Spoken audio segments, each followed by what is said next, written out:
नमस्कार, मैं पूजा। बिहार टिक्स के बुलेटिन में आपका स्वागत है। आइए जानते हैं बिहार और देश दुनिया की महत्वपूर्ण खबरों के बारे में। पहले बिहार की सुर्खियां। पीएचईडी में 641 स्थायी पदों पर होगी परमानेंट नियुक्ति। नीतीश कैबिनेट ने 5 एजेंडों पर लगाई मुहर। पीएमजीएसवाई से जुड़ा गरीब कल्याण रोजगार अभियान, सड़क निर्माण में मजदूरों को मिलेगा काम। पटना एम्स बनेगा कोरोना डेडिकेटेड अस्पताल, संक्रमित मरीजों के लिए होंगे 500 बेड।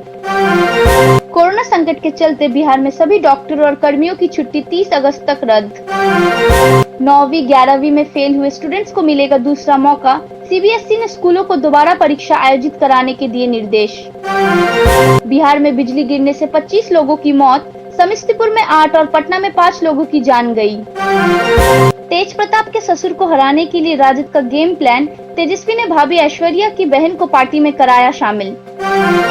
साली करिश्मा के आरजेडी में आने पर तेज प्रताप बोले, तेजस्वी के हर फैसले के साथ, भरोसा नहीं वाला ट्वीट किया डिलीट। गोपालगंज में बाइक सवार अपराधियों ने शिक्षा विभाग के क्लर्क को मारी गोली, इलाज के दौरान मौत। धार्मिक भावना को ठेस पहुंचाने के आरोप में महेश, मुकेश व आलिया भट्ट पर सीजेएम कोर्ट में परिवाद। अब देश और दुनिया की सुर्खियां। पीएम नरेंद्र मोदी की व्लादिमीर पुतिन से फोन पर बात, दी 2036 तक राष्ट्रपति बनने की बधाई। चीन से टेंशन के बीच भारत की रूस से बड़ी डील, खरीदे जाएंगे 33 फाइटर जेट। अब रूस के व्लादिवोस्तोक शहर पर चीन का दावा, कहा 1860 से पहले हमारा था। कोरोना क्राइसिस का असर, रेलवे ने नई भर्तियों पर लगाई रोक। रेलवे का हुआ निजीकरण, 2023 तक दौड़ने लगेगी प्राइवेट ट्रेनें। अब खबरें विस्तार से। मुख्यमंत्री नीतीश कुमार की अध्यक्षता में बिहार कैबिनेट की बैठक में 5 एजेंडों पर मुहर लगी। कैबिनेट ने अहम निर्णय लेते हुए उत्पाद से जुड़े मामलों का अनुसंधान पुलिस के असिस्टेंट सब इंस्पेक्टर से भी करने का अधिकार दे दिया। बैठक में पीएचईडी के सुदृढ़ीकरण और विस्तार के लिए लगभग 40 करोड़ रुपए की स्वीकृति दी गई। इसके अलावा पीएचईडी में ही 641 स्थायी पदों की सृजन का प्रस्ताव भी स्वीकृत किया गया। वहीं 3 अस्थायी पद भी सृजित किए गए। साथ ही 3 अध्यादेशों को भी मंजूरी दी गई। ग्रामीण कार्य विभाग ने केंद्र सरकार के गरीब कल्याण रोजगार अभियान से प्रधानमंत्री ग्राम सड़क योजना को जोड़ दिया है। सड़कों के निर्माण में मजदूरों को काम दिया जा रहा है। बरसात में भी सड़कों का निर्माण कार्य जारी है। विभाग की योजना है कि रोजगार अभियान के तहत अधिक से अधिक मजदूरों को काम मिल सके। सभी ठेकेदारों का निर्देश है कि वे गरीब कल्याण अभियान के तहत अधिक से अधिक मजदूरों को सड़क निर्माण में काम दे। विभाग के स्तर पर उसकी मॉनिटरिंग भी हो रही है। एम्स पटना जल्द ही कोरोना डेडिकेटेड अस्पताल में तब्दील हो जाएगा। यहाँ सिर्फ कोरोना संक्रमित मरीजों की जांच और इलाज होगा। अस्पताल में कोरोना मरीजों के लिए 50 के बजाय 500 बेड उपलब्ध होंगे। अस्पताल प्रशासन इसकी तैयारी पूरी कर चुका है। अगले 3 से 4 दिनों में इसकी घोषणा भी हो जाएगी। इसके बाद यहाँ कोरोना के सिवा अन्य किसी भी बीमारी से पीड़ित मरीजों का इलाज अगले आदेश तक बंद रहेगा। बिहार में स्वास्थ्य विभाग ने कोरोना संकट को लेकर सभी डॉक्टरों एवं स्वास्थ्य कर्मियों की छुट्टी 30 अगस्त तक रद्द कर दी है। विभाग के संयुक्त सचिव अनिल कुमार ने गुरुवार को यह आदेश जारी किया। स्वास्थ्य विभाग से मिली जानकारी के अनुसार कोरोना वायरस की रोकथाम के लिए विशेष चौकसी एवं निगरानी की आवश्यकता को देखते हुए यह निर्णय लिया गया है। सीबीएसई ने स्कूलों से 9वीं 11वीं में फेल हुए स्टूडेंट्स के लिए दोबारा परीक्षा कराने का फैसला किया है। इसके तहत बोर्ड ने स्कूलों को असफल हुए स्टूडेंट्स का फिर से टेस्ट लेने के निर्देश दिए। वहीं इसके लिए स्कूलों को यह खुद तय करने होगा कि ऐसे स्टूडेंट्स की परीक्षा ऑनलाइन ली जाए या ऑफलाइन। साथ ही स्कूल चाहे तो स्टूडेंट्स को इनोवेटिव टेस्ट के जरिए भी प्रमोट कर सकते हैं। परीक्षा के लिए स्कूल बच्चों को तैयारी का उचित समय भी देंगे। यह नियम सीबीएसई से संबद्ध सभी स्कूलों पर लागू होगा। बिहार में गुरुवार को बिजली गिरने से 25 लोगों की मौत हो गई। इसमें समस्तीपुर में 8 और कटिहार में 6 लोगों की मौत हो गई। पटना के दुल्हन बाजार में बिजली के चपेट में आने से 5 लोगों की मौत हो गई। ऐसी ही घटना में पूर्वी चंपारण में 4 और शिवहर में 2 व्यक्ति की मौत हो गई। तेज प्रताप के ससुर चंद्रिका राय को हराने के लिए राजद ने गेम प्लान बनाया है। इसी के तहत ऐश्वर्या की चचेरी बहन डॉक्टर करिश्मा राय को राजद में शामिल कराया गया है। गुरुवार को तेजस्वी यादव ने राजद के मिलन समारोह में करिश्मा को पार्टी की सदस्यता दिलाई। खबरों की माने तो करिश्मा परसा विधानसभा सीट में अपने चाचा चंद्रिका राय के खिलाफ मैदान में उतर सकती है।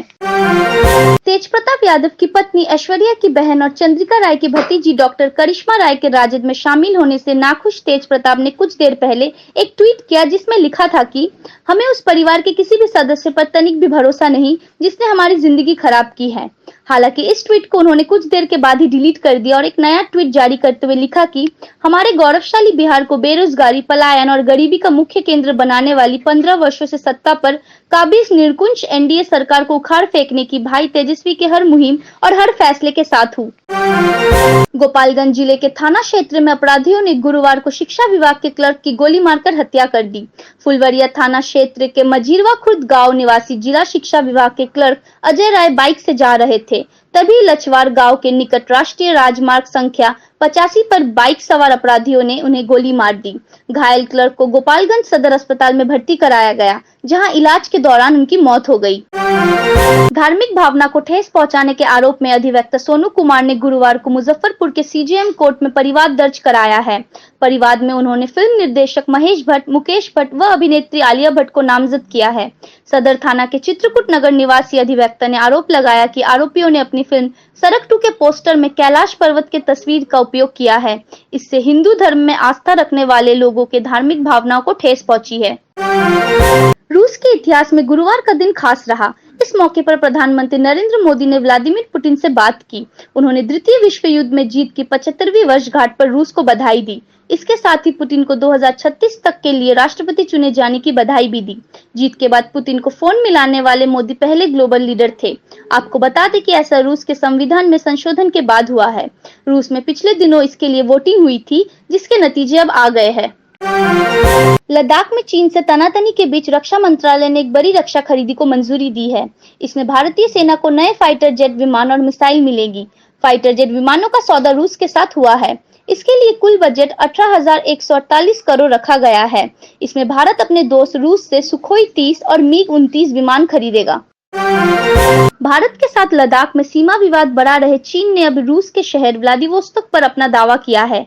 चीन के सरकारी समाचार चैनल CGTN के संपादक शेन सिवई ने दावा किया कि रूस का व्लादिवोस्तोक शहर 1860 से पहले चीन का हिस्सा था। इतना ही नहीं, उन्होंने यह भी कहा कि इस शहर को पहले हैशनवाई के नाम से जाना जाता था, जिसे रूस से एक तरफा संधि के तहत चीन से छीन लिया गया था। कोरोना संकट के बीच रेलवे ने आर्थिक मोर्चे पर बड़ा फैसला लिया है। रेलवे ने नई भर्तियों पर रोक लगाने का ऐलान किया है। पिछले 2 साल के दौरान सृजित किए गए नए पदों की भी समीक्षा की जाएगी। साथ ही 50% पदों पर सरेंडर भी किया जाएगा। रेलवे बोर्ड, रेल मंत्रालय और भारत सरकार की तरफ से जारी बयान में कहा गया कि अगले आदेश तक नए पदों के लिए बहाली नहीं होगी। हालांकि सुरक्षा संबंधी पदों पर बहाली को लेकर छूट दी गई है। रेलवे के निजीकरण की दिशा में सरकार ने कदम बढ़ा दिए हैं। अगर सब कुछ समय पर हुआ तो अप्रैल 2023 में देश में दर्जनों प्राइवेट ट्रेन दौड़ेगी। अलग अलग रूट पर चलने वाली प्राइवेट ट्रेनों का किराया कितना होगा, इसको लेकर रेलवे बोर्ड की तरफ से कहा गया कि यह हवाई किराए के मुकाबले होगा। रेलवे बोर्ड के चेयरमैन VK यादव ने कहा कि सरकार ने 5% ट्रेनों के निजीकरण का फैसला किया है।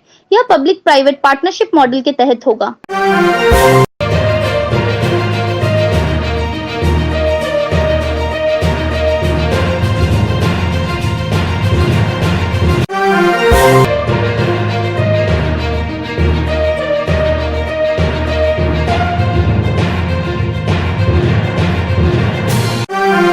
ऐसे ही महत्वपूर्ण खबरों को जानने के लिए देखते रहे बिहार टिक्स। अगर आपने हमारे चैनल को सब्सक्राइब नहीं किया है तो उसे सब्सक्राइब कर ले, उसे लाइक और शेयर भी जरूर करें। और हाँ, आप हमें फेसबुक, ट्विटर और इंस्टाग्राम पर भी फॉलो कर सकते हैं। कोरोना महामारी के इस दौर में अपना बहुत ख्याल रखें। धन्यवाद।